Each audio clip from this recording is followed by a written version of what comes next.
नमस्कार मित्रों, कैसे हैं आप लोग। मित्रों, अभी हम जो श्रृंखला चलाने जा रहे हैं या चला रहे हैं वह हम यह जानने का प्रयास कर रहे हैं इस श्रृंखला के अंदर, या यह आप लोगों को बताने का प्रयास कर रहे हैं कि न सिर्फ नियमित दिनचर्या, न सिर्फ भोजन, न सिर्फ खान पान, इसके अलावा भी बहुत सारे फैक्टर्स होते हैं जो हमारे शरीर में डिजीज डेवलपिंग के कारण होते हैं।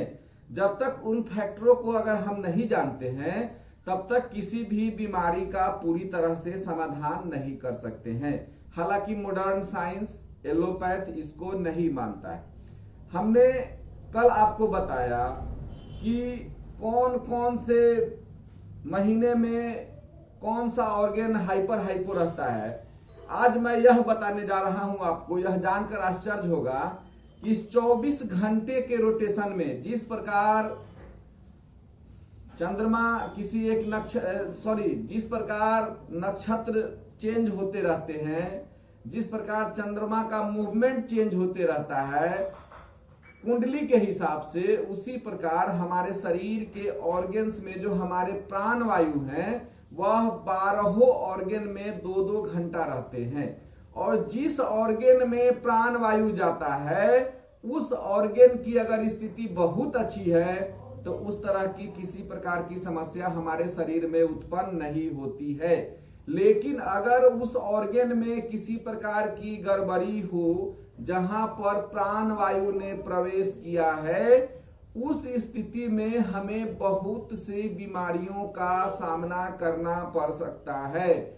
हो सकता है, जैसे देखते होइएगा आप लोग, लंग्स का जो पेशेंट है, दम्मा का जो मरीज है, वह देखिएगा कि 3 बजे से 5 बजे भोर में बहुत तेज सांस लेने लगता है, उसका दम चढ़ने लगता है। या शाम के समय जब 3 से 5 बजे शाम का समय होता है तो उस समय देखिएगा, उस समय सांस की गति में उसके परिवर्तन होना शुरू हो जाते हैं।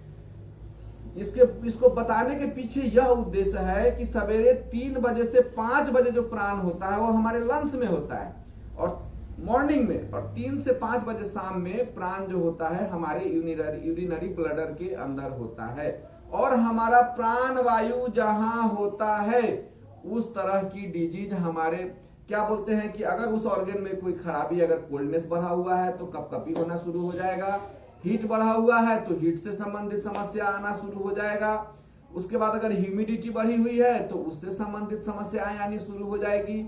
आपको अगर मेटल एलिमेंट बढ़ा हुआ है या मेटल एलिमेंट की कमी है तो उससे संबंधित समस्या होनी शुरू हो जाएगी। एक बात आपको हमेशा याद रखना है कि कोई भी ऑर्गन, अगर हम लोग एक्यूप्रेशर के भाषा में बात करें, कोई भी ऑर्गन हाइपर या हाइपो होता है। हाइपर मतलब बहुत अधिक काम करने वाला और हाइपो मतलब कम करने वाला। जब कोई ऑर्गन हमारा हाइपर या हाइपो होता है इसका पूरा असर हमारे बॉडी सिस्टम के अंदर पड़ता है। अगर कोई ऑर्गन हाइपर है, मान लीजिए कि किसी का लीवर हाइपर है, लीवर हाइपर होगा तो हमेशा वो उसको काम करने का मन करेगा, बैठा नहीं रहेगा, गुस्साते रहेगा। उसके बाद हो सकता है लीवर हाइपर हो तो मे बी इसके चलते बीपी भी बढ़ जाए उसका, क्योंकि लीवर हाइपर होगा तो हमारा पैथ कहता है कि liver is the mother of heart and brain. मस्तिष्क से संबंधित कोई समस्या उत्पन्न हो सकती है। और भी लीवर में अगर हीट बढ़ जाए तो इंफेक्शन जैसी समस्याएं हमारे शरीर में उत्पन्न होनी शुरू हो सकती है, खुजली की समस्या उत्पन्न होनी शुरू हो सकती है।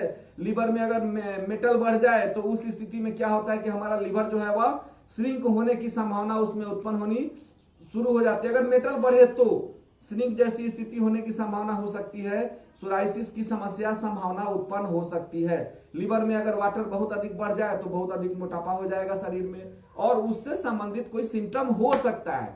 लेकिन वही अगर लीवर हाइपो हो जाता है, जैसे ही लीवर कम काम करना शुरू कर देगा तो हार्ट की गति भी कम हो जाएगी, ब्रेन की भी गति कम हो जाएगी।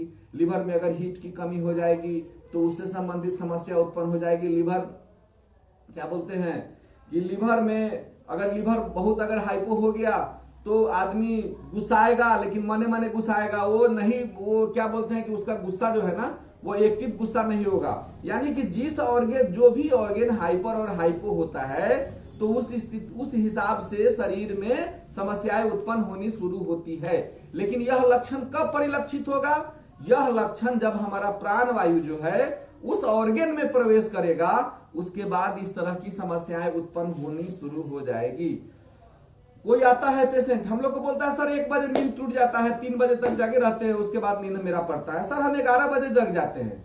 बोलता है कि सर 3 बजे एकाएक जग जाते हैं, उसके बाद नींद ही नहीं पड़ता है। लोग कहता है कि चलिए रात काल में जगना बहुत अच्छी बात है, बहुत अच्छी बात है, मैं भी कह रहा हूं, लेकिन अगर कोई सिम्टोमेटिक चेंजेस आपके शरीर में नहीं हो रहे हैं तो।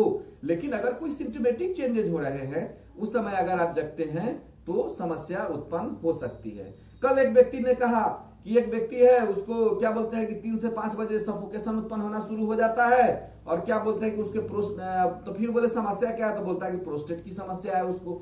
तो मेरे कहने का मतलब कि प्रोस्टेट का संबंध जो है कोल्डनेस एनर्जी से है, यूरिनरी ब्लडर से संबंध है उसका।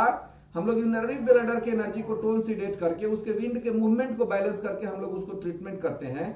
तो जब अगर सवेरे कोई समस्या उत्पन्न होती है, यानी कि वो भाई बहन है लंग्स और यूरिनरी ब्लैडर, तो यूरिनरी ब्लैडर में भी अगर किसी प्रकार की समस्या उत्पन्न होगी तो उसका असर लंग्स पर पड़ेगा। लंग्स में किसी प्रकार की समस्या होगी तो यूरिनरी ब्लैडर में पड़ेगा। लंग्स में किसी प्रकार की समस्या होगी तो ऊर्जा जो है, ऊर्जा क्यूआई जिसको बोलते हैं, ऊर्जा का सर्कुलेशन जो है वह हमारा लंग्स करता है। ब्लड का सर्कुलेशन हमारा हार्ट करता है। रस का निर्माण जो होता है वह स्मॉल इंटेस्टाइन में होता है। हमारे ताप को, यांग ताप को बैलेंस करने का जो ये है वह स्मॉल इंटेस्टाइन करता है।